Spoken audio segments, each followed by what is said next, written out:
Restoring men and history, and there's a lot to say here. Anyway, as moral relativism, important topic, replaces Christian values, Americans will suffer more mass shootings by Kathleen Bustamante, April 3rd, 2023, thefederalist.com.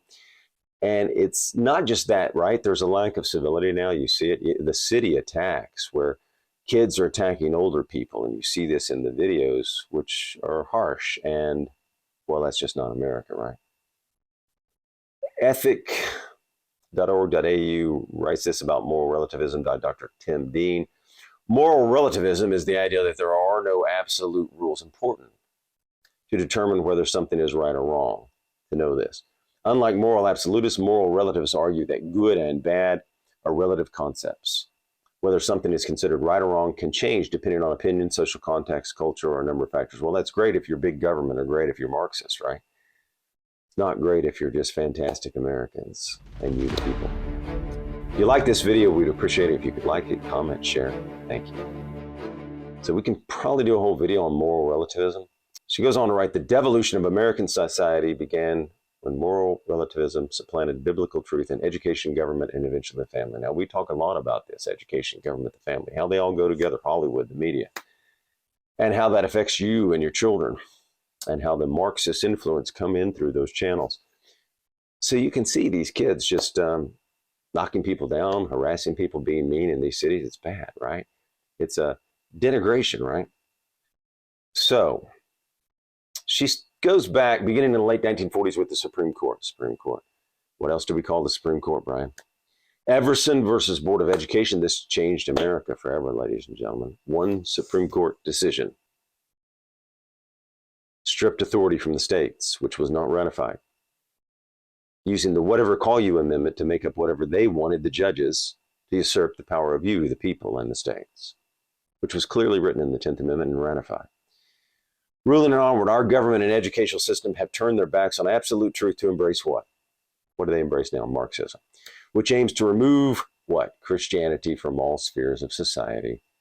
Oyez.com, O-Y-E-Z.com, goes over Everson Board of Education. This is really a whole topic. We should do maybe the next video. I'll just take these 2 or 3 of these cases which changed America forever, which we can change back because it was just some judges using the whatever you want to make it amendment to usurp power of the people, you and the states. 1947, landmark decision of the United States Supreme Court that established the Establishment Clause of the First Amendment to what? To state law. Now, that denigrates and damages the Constitution. It's a historic backward step for you, the people, and your power and your freedom. This is very important. She's not going into this. I'm just elaborating on it because it was so important. She mentions it. Prior to this decision, the clause which states Congress, the federal government, shall make no law, which means administrative agencies, presidency, Supreme Court, you're included in that. Again, I always tell the Supreme Court joker, Justice, if you want to write law, run for office and resign from your seat.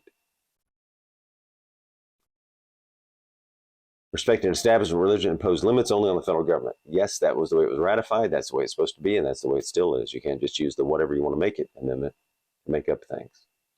Continue to grant certain religious denominations legislative or effective privileges. That's right.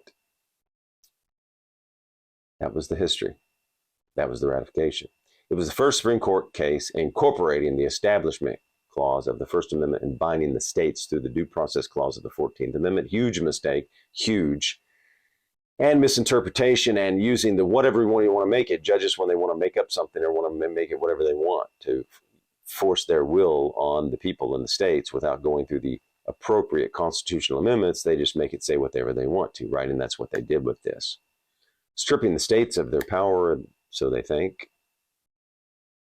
It meant due process, not substantive due process, okay? We can go in that another day. I don't want to get stopped here or we'll never get through.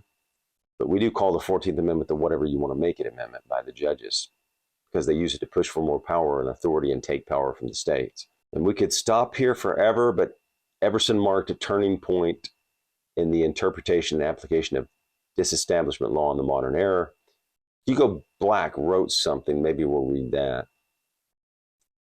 Hugo Black's Power-Hungry Court. Making a move to strip states. Black's language was sweeping. The Establishment of Religion Clause of the First Amendment means At least this, neither a state nor the federal government can set up a church. No, false, wrong. Wrong again. It was meant to be procedural due process, not substantive, and not the whatever you want to make it up, Your Honor, to be. It's the way they got away with a lot of other cases we can go through. Neither can pass laws which aid one religion, aid all religions, or prefer one religion over another. No, actually, at the beginning of the country, there were states that had religions, so he is wrong. And he uses a wrong, incorrect letter to prove his point that was the opposite. He reverses it, so inverts it. So neither can force nor influence a person to go away or remain from church against his will, or force him to profess a belief or disbelief in any religion. So he goes on. What would do that, though? That's not for the federal government. That's your state constitution that would protect you from the state government, right? Federal constitution protects you and restrains the federal government. Your state constitution restrains your state government. So he's just way wrong here. And this has been a bad historical moment for the United States of America. So I'm not going to read the whole thing, but it's just one of the largest blunders ever. And he could not have read it that way because he uses a letter to the Danbury Baptist. Where is that? Is that in here? So anyway, he goes on to say, no tax in any amount, large or small, can be levied to support any religious activities or institutions, whatever they may be called. Neither a state nor the federal government can. Wrong again. So big blunder. Big mistake. Big, huge. It was a personal letter to the Danbury Baptist that Jefferson wrote that Hugo Black, based all of this on. Of course, that wasn't a constitutional amendment. That wasn't a law. That wasn't anything. It was a letter to the Danbury Baptist doing the opposite, ensuring them that the federal government, not the states, Jefferson knew the Constitution. He fought for it. He was close with Madison. He didn't mean the letter. And anyway, a letter wouldn't hold up, right? It's not an amendment. So a letter wouldn't change the Constitution at all and in any way. So that particular letter did not change the Constitution in any way. And it's always amazed me how this language even got in there from a letter that Jefferson wrote to the Danbury Baptist, that this justice used to usurp the power of you, the people, in the states. And whatever you want to make it up. Here's what he writes. In the words of Jefferson, the clause against establishment of religion by law was intended to erect a wall of separation between church and state. Remember that? No. Jefferson was guaranteeing that the federal government would not interfere with the Danbury Baptist. So he completely inverses this. And this is a travesty. And it went on to affect other cases through history, ladies and gentlemen, and affect your children and your grandchildren. So Jefferson said, I contemplate with sovereign reverence in his letter that the act of the whole American people, which declared that their legislature should, quote, make no law respecting an establishment of religion or prohibiting the free exercise thereof, thus building a wall of separation between church and state. That was a letter to the Danbury Baptist from Jefferson. And what's he saying there? The legislature, the Congress, shall make no law. Jefferson understood the Constitution.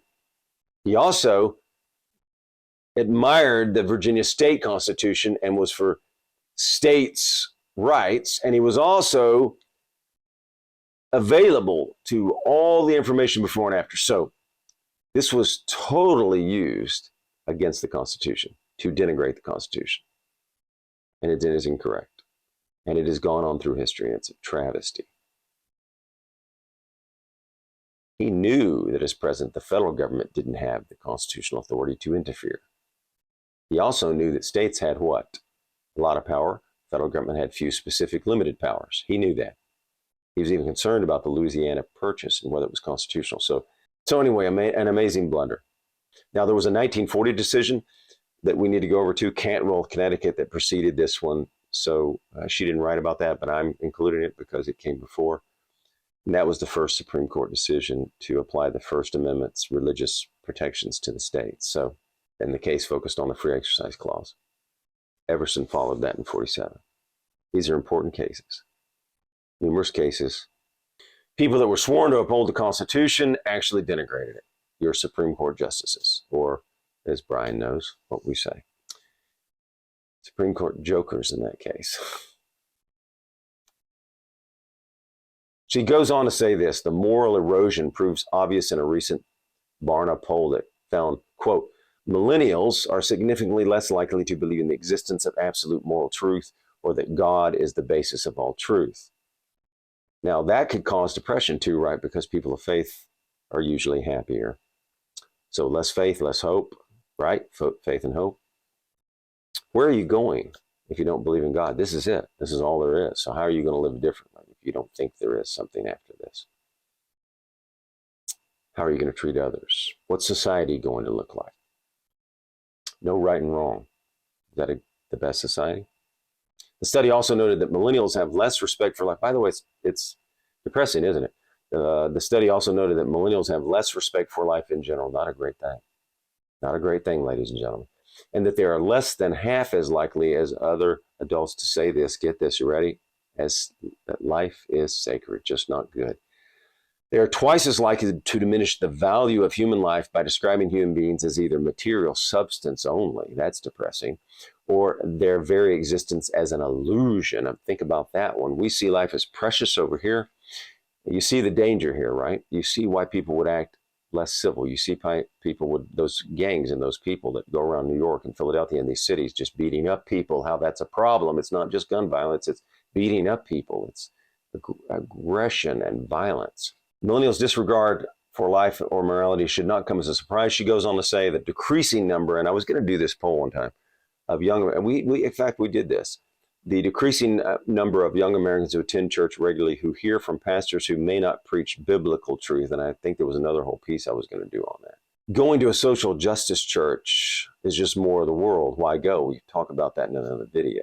Why would you go just for more of the same, more of the world, more social justice, more talk about racism, more talk about these issues rather than eternal life, God's truths?